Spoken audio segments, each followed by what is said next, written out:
Not true, just the opposite in fact. So everything right now is the combination of trying to figure out what it means to be financially responsible and stay focused on, here we go, stay focused on the well-being of our students.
Hello, my name is Melina Loren. I'm a sophomore. I'm a film and television student. Dear Chairman and the Board of Members of the Board of Trustees of Columbia College Chicago, the Columbia Union Faction and the students of Columbia College Chicago demand that the following be implemented by noon on October 25th, 2023. Number one, the immediate removal. So for context purposes, I want everyone to know this isn't something that happened clearly overnight.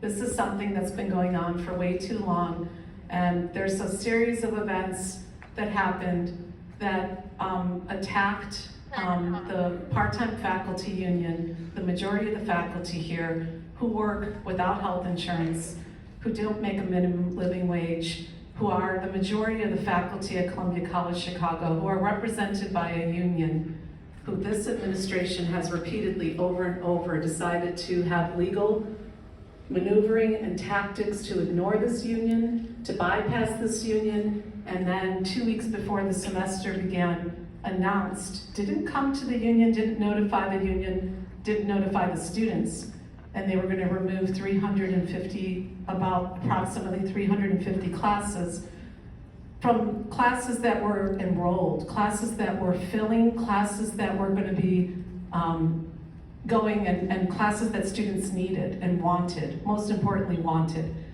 As part of the directive, this came from the provost, who said we need to save $2 million and decided, and this has been a long history of mismanagement on the part of this institution, a long history of mismanagement, and decided that $2 million was going to come off the backs of those most on the margins, the part-time faculty. And let's remember what happened during COVID. Remember what happened during COVID and what happened to those part-time faculty. And then let's remember what happened to our students. The students come here for one-on-one small classroom instruction. That's what's advertised. That's one of the reasons why they're here. They come for the faculty. They come from an institution that believes in community building. They come from an institution that's going to promote and help them and secure a job when they leave here. A career, not just a job, but a career. And our faculty were appalled when they did this. It harms our faculty, it disregards those most on the margins, and they kept increasing tuition for our students. But then we saw some of the financials that still won't be released to us.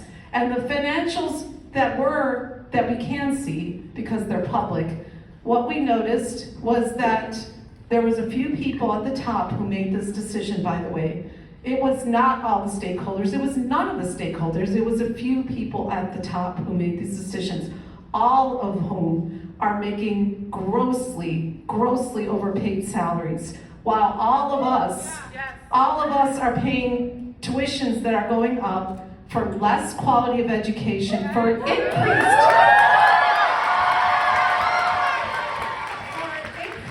class size. That's part of the directive. Increase class size, and they're not wanting anyone to know this. Later, after we exposed it, they're starting to say, yes, we are going to increase class size. But they're still refusing to bargain in good faith with the union. We had to file unfair labor practices. What we're doing is standing up not just for our rights, which absolutely we're going to stand up for the quality of education for our students. We're going to stand up for fair wages. We're going to stand up for equitable distribution of resources, of money, and we're going to put everything we do first and foremost for our students and for quality of education.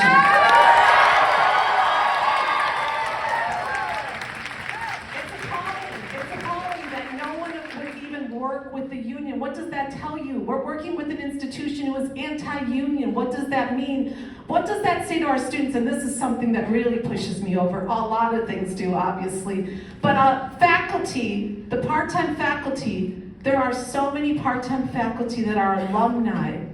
Shame on you. Alumni of this institution.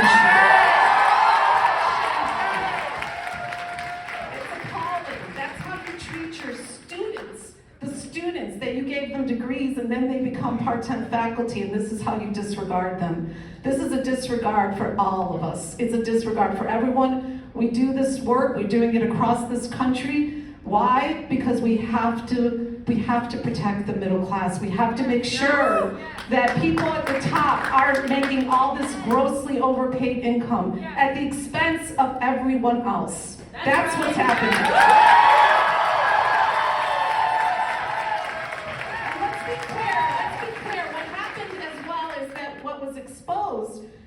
And it was not told. None of this was told to us. And while they were having to save everything because there was a financial crisis, not only did we see that those people at the top were increasing their salaries during a pandemic, salaries that are gross, and you can take a look at those salaries, grossly overpaid, then they increased their bonuses.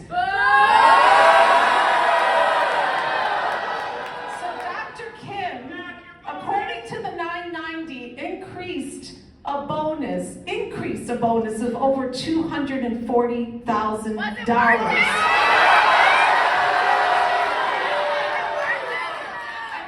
let's be clear, $240,000, that in itself would cover approximately 49 of those courses that were canceled for our students.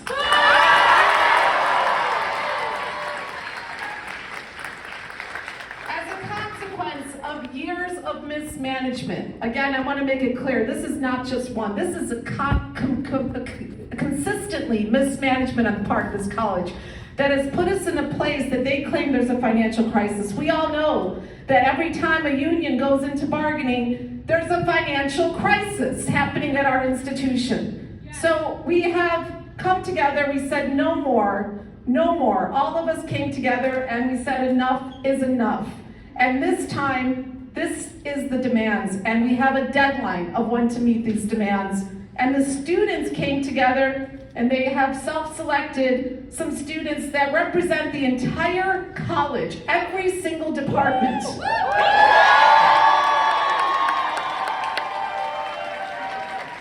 And what I would like them to do is introduce themselves, and then we're going to read the demands. There's 8 demands here, and thank you for your patience. They all said they want to make sure prospective parents understand what's happening at this institution. And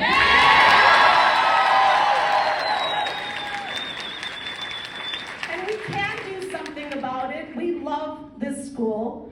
Our students love this school. And this is ultimately to make sure we save the integrity of the school. So I'm going to pass it to each student. There's about, I think, 8 or 9 that are going to name